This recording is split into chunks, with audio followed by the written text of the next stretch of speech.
Oh, wonder-working power in the precious... Incredible as they seem, are not the results of mass hysteria.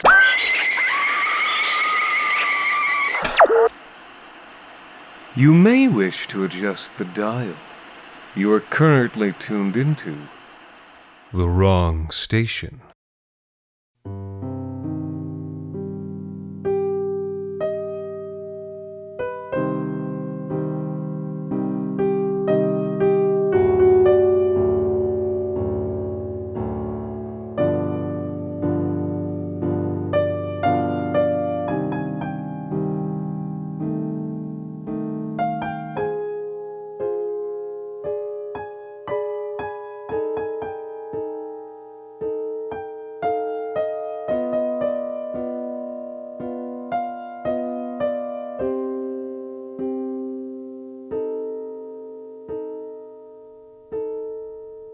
Good Abend, meine zukünftigen Skeletor. It seems that it is Halloween once again, which of course means that I, the Halloween Kaiser, as contractually obligated, am here hosting this evening's show, once again, as well. Now, of course, you may have strong feelings about this, or you may have no feelings at all. In fact, it seems that most of you were entirely ambivalent to my presence at this time last year, to my charming, if not chilling tales of morality, to my jaunty Halloween Kaiser dances and silly little Halloween Kaiser songs. And believe you me, there are things that I would rather be doing this evening. At this very moment, I could be digging into a big plate of schnitzel and Grusselkürbis. I could be giving out treats and trinkets while enjoying a nice warm cider with a Halloween umbrella in it. I could be leading the children in a rousing game of Nine Knock Nicht. Oh, that's my favorite.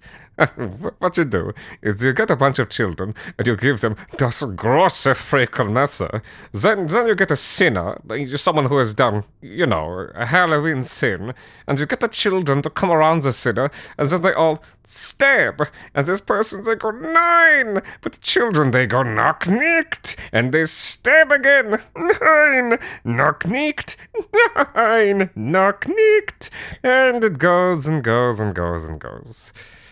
I could be doing that, but instead, I am here, and I think you should be grateful, because we could both be doing things that are worse, if you catch my drift. So why don't you sit back while I take out my spooky tablet? It's got a little sticker of a ghost on there, do you see that? And I read you some horrible little snippets, and if we're lucky, by the end of this evening, we may just have learned something. Or, at the very least, we may all still have our skin.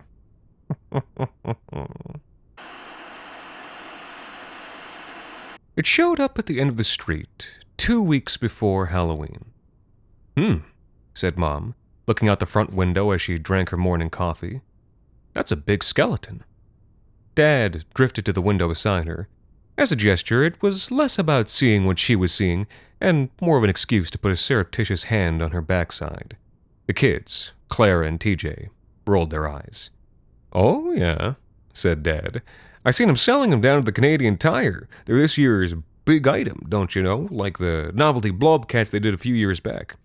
Jerry down at the church got one of them, the blow-up lawn ornaments, He comes up to me the next day, he does. He says to me, 'Terry, I got me a blow-up doll.' Just about spat my coffee out, so I did." "Terry," said Mom, jabbing him in the ribs with a terry cloth elbow. "Not around the kids." Now, normally at this point, Terry would have said something else, teasing and slightly crude. But just as he was about to, he really saw, that skeleton for the first time. His eyes widened, and his jaw, normally somewhat slack, became somewhat slacker than usual. "Geez, Helen," he said. "There really is a big skeleton, come to think of it. Wow, big sucker o'clock, ain't it?" And indeed, it was a big skeleton, even crouched as it was, its high, arching vertebrae crested to the height of the Saunders second-story eaves troughs. "Well, they aren't selling those at no Canadian Tire, I'll tell you that much for free," Terry said. "'Cause if they was, boy howdy, I'd have had to get one. You would not, said Helen. It's the ugliest thing I've ever seen in my life, and that includes that stupid blow-up doll of Jerry's. You say that, Helen, said Terry, squeezing her butt a second time. But that's because you only seen his blow-up cat ornament. Once you've seen Jerry's blow-up doll, then we can talk. Terry!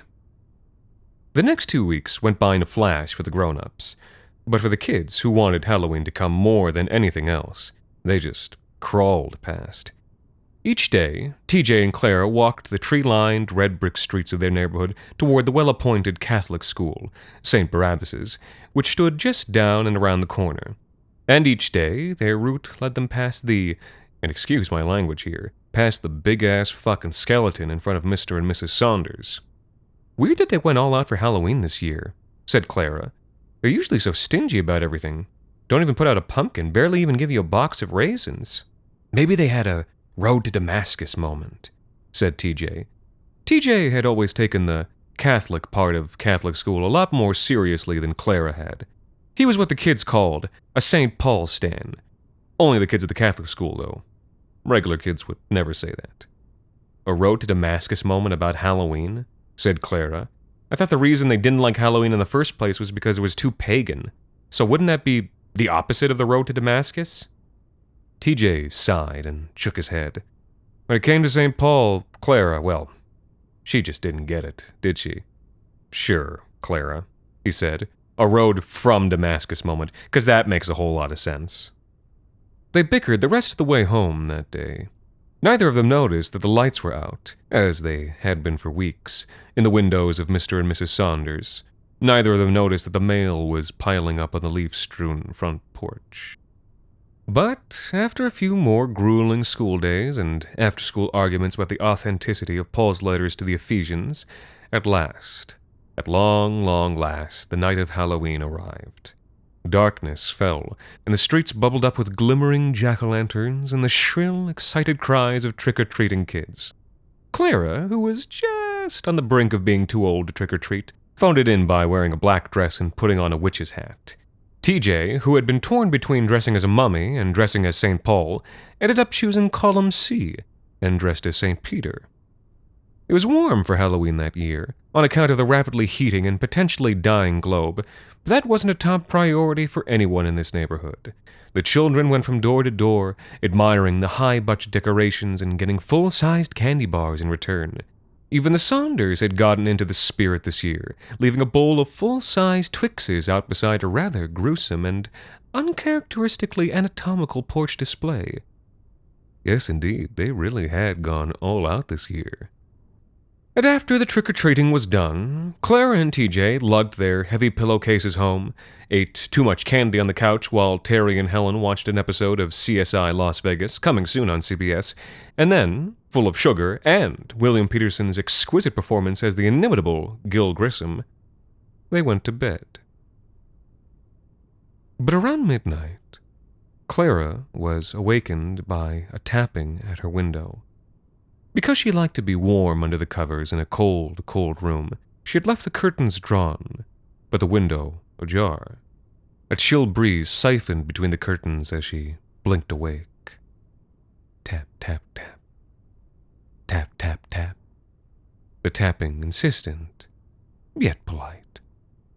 She stood and drew the curtains outside. There was a full moon that night. Her room should have been flooded with its bluish glow. And yet, only darkness fell upon her pale and upturned face. Her jaw went slack as her father's, and a sudden freezing bead of sweat began to claw its way down the back of her neck. For there, crouched outside the window, filled with darkness, moonlight rhymed, and vast and hard and breathing heavily through absent lungs, jagged and incomprehensible, and wafting with the scent of graves from the blackened tombstone hollows of its eyes and maw, was that big-ass skeleton from Mr. and Mrs. Saunders' lawn. Excuse my language. She froze, petrified. Hey, said the skeleton. For a moment she couldn't speak for terror and unthinking dread. Yes? She managed at last. The skeleton took a long, slow moment to answer, lifting one of its massive fingers to point at her before it did. I'll fucking kill you.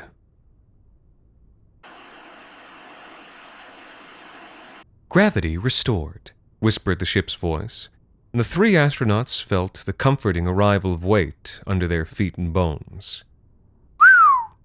Looks like it was some party, huh? Said Jackson.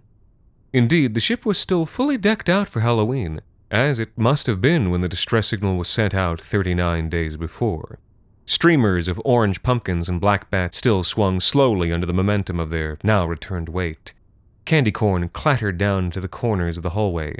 A jack-o'-lantern, all furred with azure mold, landed softly across the edge of a console, not bursting, but disintegrating graciously. And the blood, of course.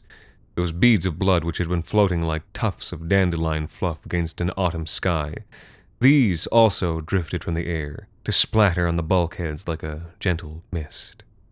What do you think happened here? Chandra murmured. Maybe a micrometeor, said Miriam, checking ship diagnostics on her tablet. Hit someone on its way through?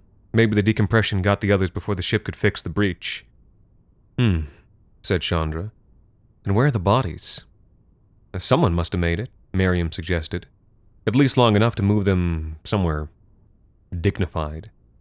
Jackson grunted. If someone did make it, I'll bet they'd be holed up in the lab, he said. Why? Said Chandra, raising one of her delicately plucked brows. That dedicated to their research? Jackson shook his head. Sealed doors, he said. Then, with a ghoulish grin, he added, and plenty of meat. Miriam shuddered. 39 days without a toilet or shower, sealed in a room full of dead animals. She could only imagine the smell. Well, Manifest says the lab's up this way, Chandra said, consulting the hollow on her wrist. Let's get it over with, said Jackson, setting off. His boots squicked in the blood. All three of the astronauts had been on salvage jobs like this before. It was always just bodies and cleanup. Lots of cleanup. The manifest told them the laboratory was one corridor over and one level up. It wasn't that large a ship. But as they stepped slowly down the avenues of white plastic, every inch of it seemed to be spangled with Halloween decorations, broken bottles, and crusted black blood. Fireball whiskey, Jackson said, nudging one of the bottles with his boot. He whistled once again. Some party. Just what kind of research were they doing here? Miriam asked. Probably something that's illegal planetside, said Chandra. I assume that would involve vivisection. Jackson supplied her with the word. She winced. Ship's registered to a company called... Oh. Chandra stopped short. They had arrived at the doors to the lab. Open, not sealed as they might have expected. And, more unexpected still, someone was crouched at the far end of that lab, staring out at the starred vastness of space, at the black sky. It was a child. A child, surely, dressed in a Halloween costume. A little superhero outfit complete with purple spandex, hood, and bright red cape. Aw, said Miriam. The word just slipped out. It was such an automatic response to the sight of a child in a costume, even weeks after Halloween, thousands of miles from Earth, and on a dead ship. Hey, little guy, said Jackson, stepping forward. Are you okay? Are your parents around? Can you tell us what happened? And then, the child turned to face them. Oh, said all three astronauts at once. Its eyes were small and black and wild with unbridled rage. Its white fangs shone like titanium spikes in the white fluorescent light. They shouldn't have let it out of its cage, you understand, or dressed it in a silly little costume for their party on the night of Halloween. They shouldn't have tried to feed it whiskey-flavored cinnamon. The costume's front was stained to black with the month-old blood of Halloween, Shit and stale urine had discolored the little tights. A baboon. A research monkey. Quite large, you understand. Oh, the astronauts said it once again, and then the monkey shrieked and came at them with everything it had. A little while later, silence had fallen on the corridors of the research vessel Norn 13 once again. The lone trick-or-treater roamed his empty streets, munching on a tasty fistful of morsels. It was still Halloween. As the clock struck midnight and the witching hour descended upon this world, Bradley Caton Anderson erupted from his grave with a scream that could have frozen the rain trickling down on that All Hallows Eve. For 100 years he had waited, his spirit suspended halfway between heaven and hell, his eyes just barely open to the eternal rest beyond his reach.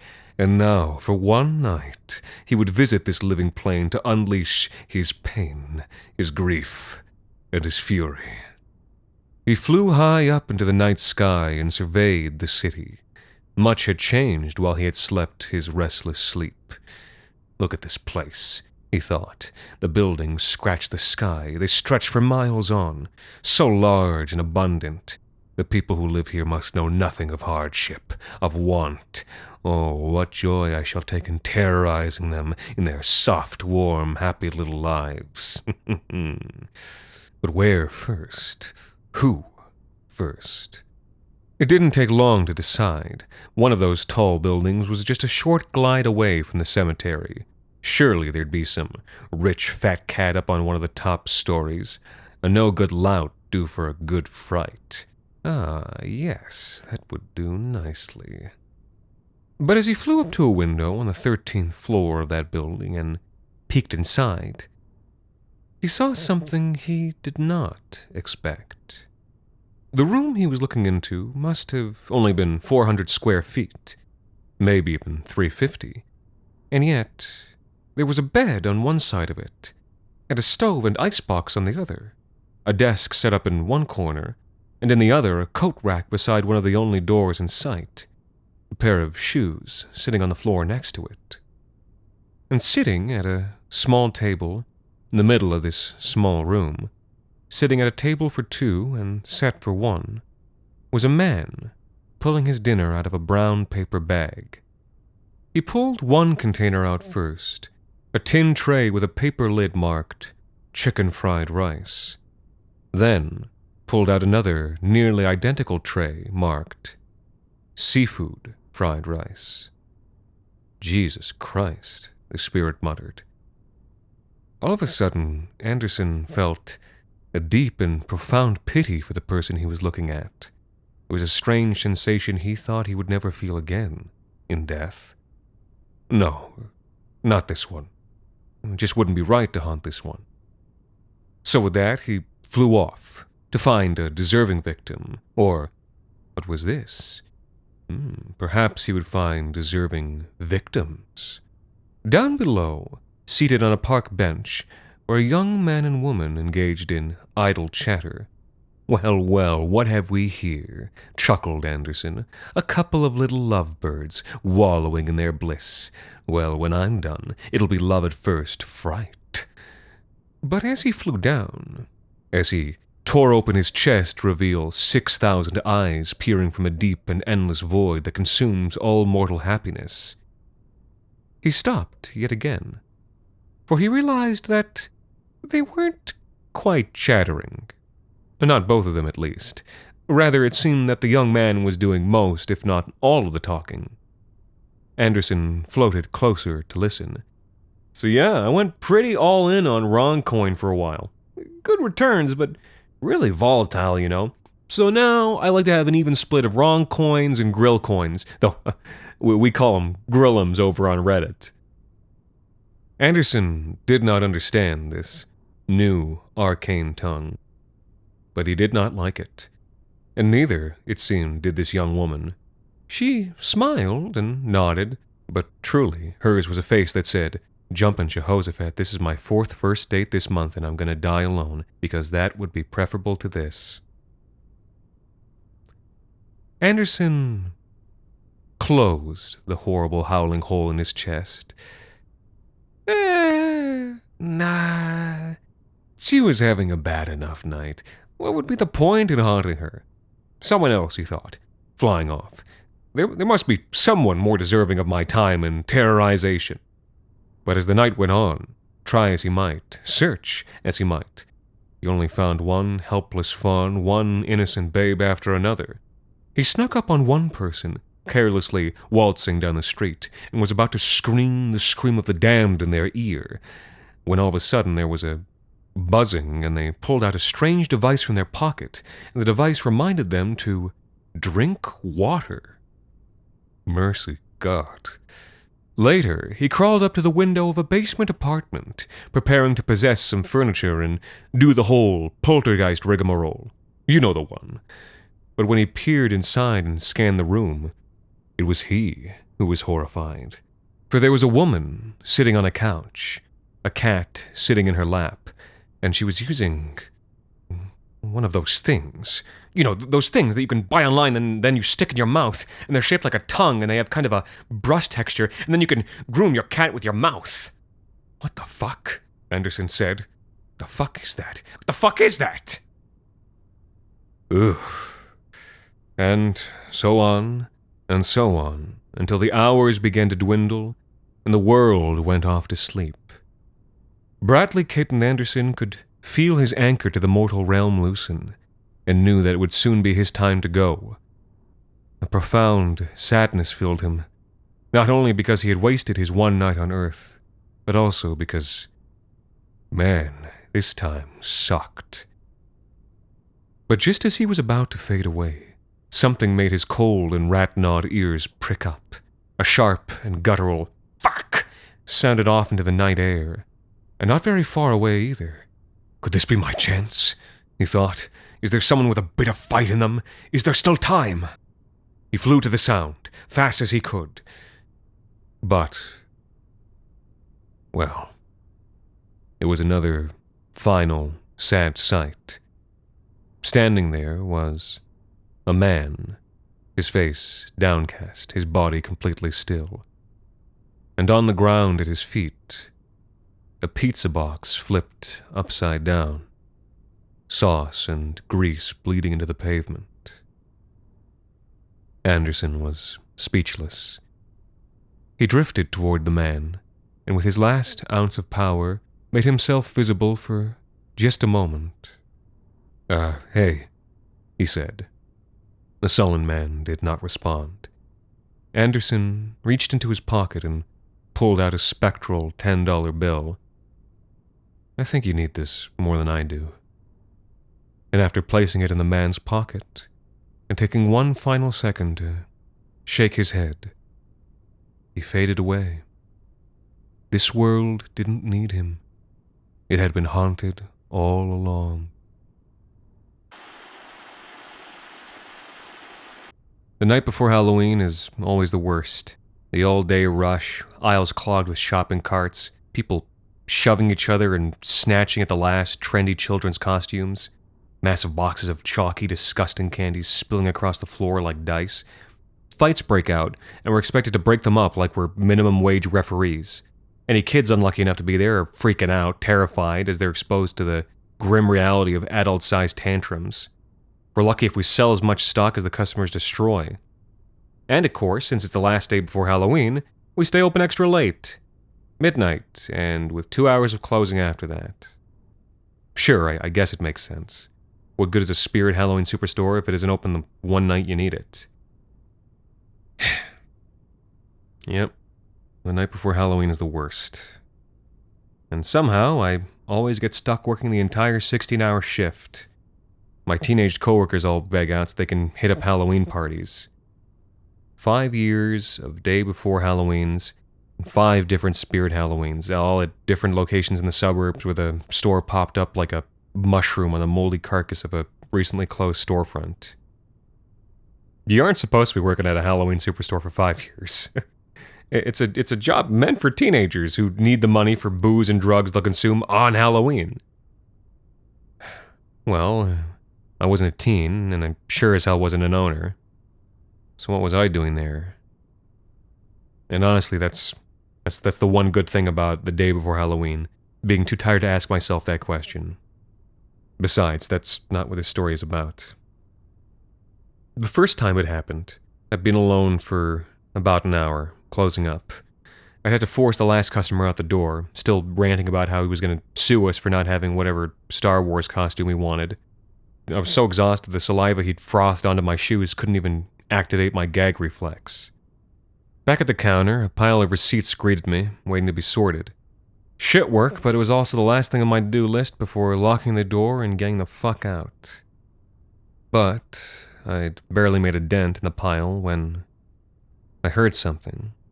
A scraping of shoes on filthy linoleum. And I realized I wasn't alone.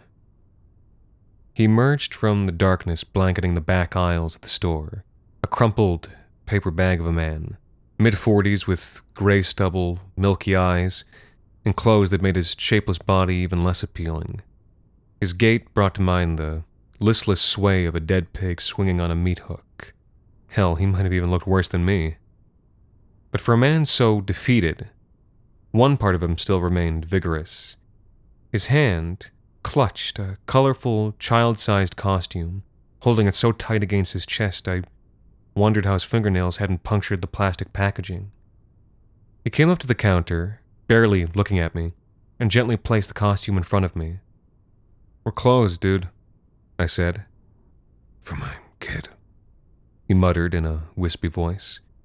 "Fine, whatever." I nodded, feeling my work-addled brain slosh back and forth. I rang it up. He spoke again. "My kid, they need the costume," he said with a furrowed brow, like he was trying to remember. "They need it for Halloween," I said, my voice rasping. "Cash or debit or Halloween, yeah," he replied. His voice seemed so far away. "All right." We stood for a few moments, both lost in the fog of our separate exhaustions. "Right, so cash or debit or..." But the guy had already picked up the costume and was heading for the door. "Sir," I called after him, already resigned to letting him walk out the door if it came to it. "Sir." But he didn't stop. He also didn't walk out the door. Right as he reached it, he suddenly just wasn't there anymore. I blinked. Still no guy.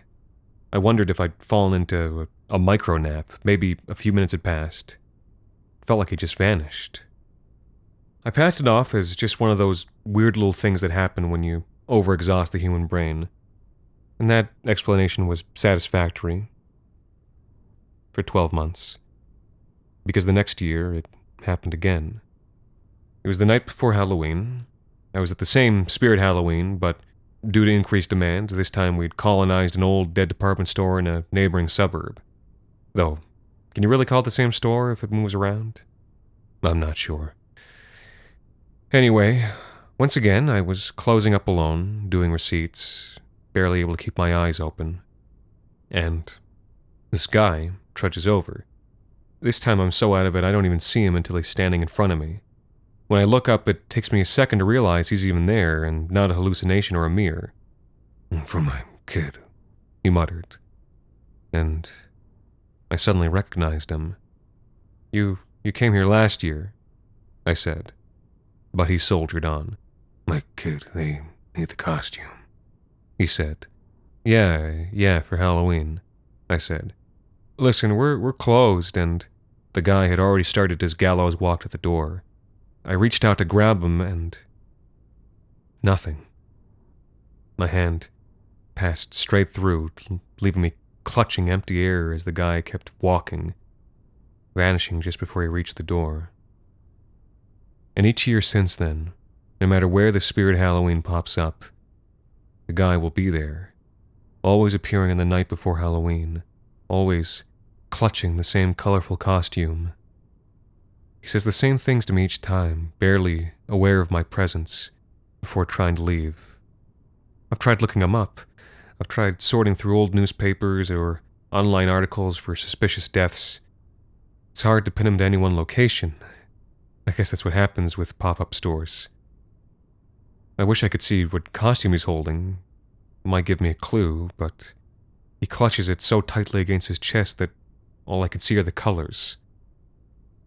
Every year I told myself I was going to figure it out. I told myself I'm going to help this person move on from whatever half-death they're living, to help him sort out his unfinished business. But it's the day before Halloween. The longest, busiest, worst day. The day that makes me wonder why I even get up in the morning. I don't have the energy even for myself, you know? This year, I barely noticed him at all. I just didn't have it in me after the double shift. Came up to the cash, holding that colorful little costume, and we just stared right past each other as he walked out the door. I just stood there for the longest time, not a thought in my head, until I went back to counting cash. And then I left. Went home to all the nothing in my rental unit, and slept until morning when my new retail job began. 5 years. 5 years. 5 years, and I'm only now realizing that there were 2 ghosts there the entire time. Ah, well, there you have it. Did we all learn something this evening? Well, do we all still have our skin? Oh, well, at least my little ghost sticker managed to stay on the whole time. You have to count your blessings, you know. I have been your most loyal and faithful Halloween Kaiser, and these have been nasty little Halloween snips for nasty little childs. Enjoy your tricks and leckerine, and remember, Halloween isn't the only day you can die. Good Nacht, meine Lieben.